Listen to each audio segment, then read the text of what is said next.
So for all the talk about President Obama, he has not weighed in on this debate yet at all. I am told by his advisors that he's watching this very carefully. He doesn't mind the party's shift in a progressive fashion. Of course, it was only 12 years ago when he basically moved the party from the Clinton era into the Obama era. He still has no plans of weighing in on this by issuing an endorsement at least this year.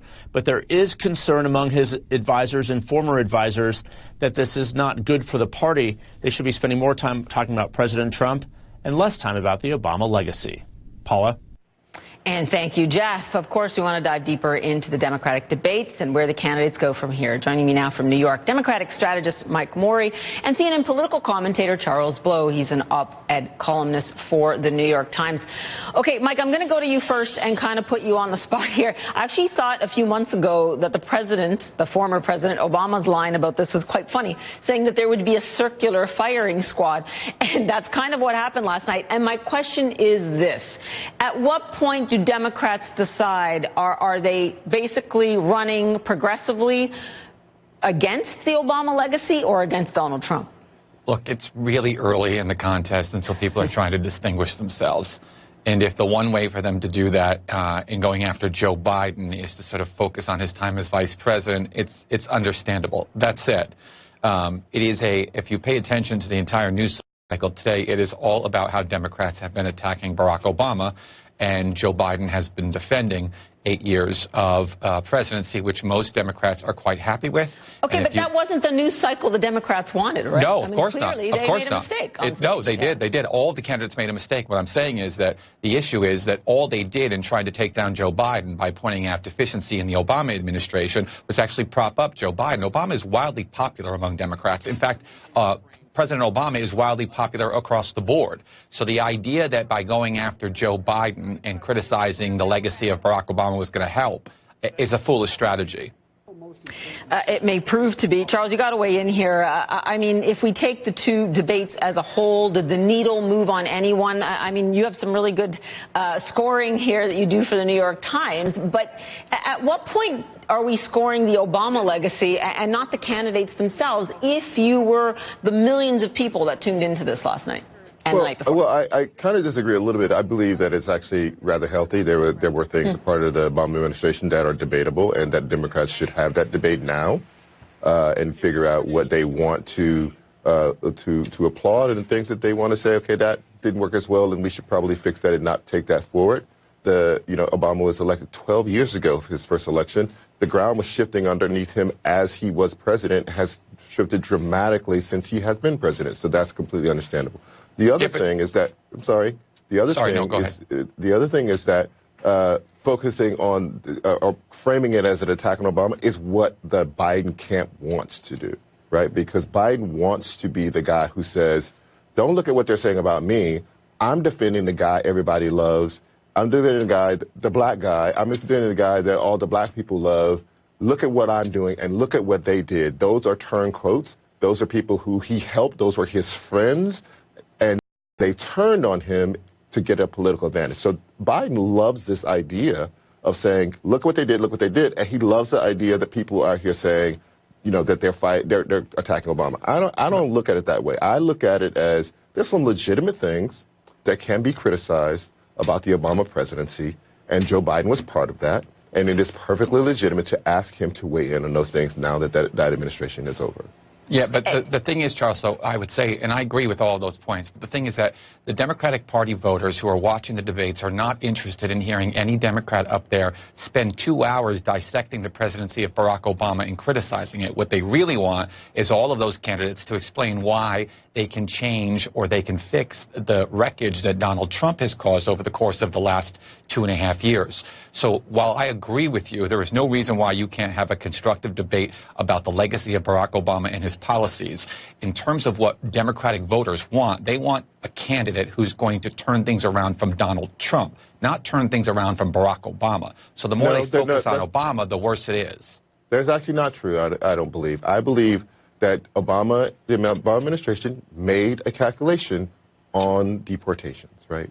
They wanted an overall deal, but they wanted to come into that discussion with the strongest hand they could possibly come into it with, which was to say, we are not weak on immigration. We are very aggressive on that. And that was the hand that they wanted to come into that discussion with. That discussion just never actually took off. But in the meantime, they were deporting just tremendous numbers of people. That is a political calculation that an administration makes. If we're going to be having a discussion about immigration and deportations and family separations, then that record is completely legitimate to be discussed among the Democrats on that stage. I don't think anyone disputes that. I completely agree with that. I don't think anyone disputes that. The issue is whether, in fact, really, when you're trying to win Democratic votes in a Democratic primary, if your target is not Donald Trump, and instead your target is Barack Obama, who put together the coalition necessary to win 2 elections in the United States, which Hillary couldn't do. You know, it's a bad strategy to get Democratic votes. So, no, I don't think so. I'm not an anti-Obama guy. Like I'm the farthest thing from it. But it's legitimate. It's a legitimate point of discussion.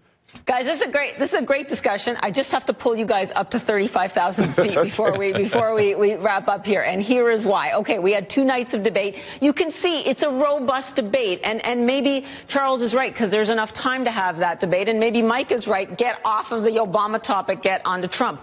But regardless, we had the 2 nights of debate. Charles, to you first, and then I want to hear from Mike. Who's still in this to win this, for lack of a better term? Well, the top tier is still the top tier. So nothing changed. 2 nights, nothing changed. No, I don't think. Well, things didn't change dramatically. I think there was a shuffling in the top tier, right? So Biden survived, and I think for him, survival is all he needed. People were almost writing his obituary coming into this, saying if he has another horrible debate, people are already a little bit skittish about whether or not he is the right one, tough enough, sharp enough to do it. And he said, oh, you know, he showed that he can survive. Scrape by is what I said. Warren turned in another solid performance. And if you look at her track record in the polls, it's just inching up and up and up. I think it inches up more. I think that this kind of cumulative acceleration in her support is good for her. It makes her a solid contender. Bernie is still struggling a little bit. He was a little bit more forceful. But also a little screaming, you know, a little lecturing, and still has a hard time doing that thing that you saw Elizabeth Warren do in debates, which is connect the policy to the people. Every time you would see her do this thing where she would say, this person I know is related to this policy that I'm advocating, and this is how it works for a human being. Bernie needs to do more of that thing. And I have to leave it there to get Mike in. Mike, go. So I agree with most of that. The other thing I would say is that Cory Booker availed himself quite well last night. I think that he actually was much more successful at challenging Biden directly than anyone else on that stage. I think what we also saw was Kamala Harris, who had a really good first debate performance. I don't want to say she stumbled, but she certainly demonstrated that she wasn't ready for her own incoming. I think that she had a good night, was able to go on offense, but on the defensive side, she's new at the national stage. I think that kind of shone through a little bit. But at both nights, I think the clear winner of all the debates was Elizabeth Warren. So I agree with Charles on that. I think she's consistently shown a degree of excitement around her, a degree of policy command, a nimbleness on the stage. And I think in terms of both sets of candidates on both nights, she kind of shines through the best. And I think Harris is incredibly wounded. I think Harris is incredibly wounded by last night because where her margin was to grow among black voters. And what Tulsi Gabbard brought up and what the vice president brought up, it goes directly to the reason that people have issues with Biden to the degree they do it. He has a huge percentage of the black vote, but it's mostly the older black population, these younger black activist people. That was she had a chance to grow. Right. This takes a direct aim at that. Charles, I have to leave it there. What a great crib sheet, though, for what happened in the last 2 nights and for the Democratic race as it goes forward. Thank you both. Really appreciate it. Thank you. Now, coming up, is North Korea sending the United States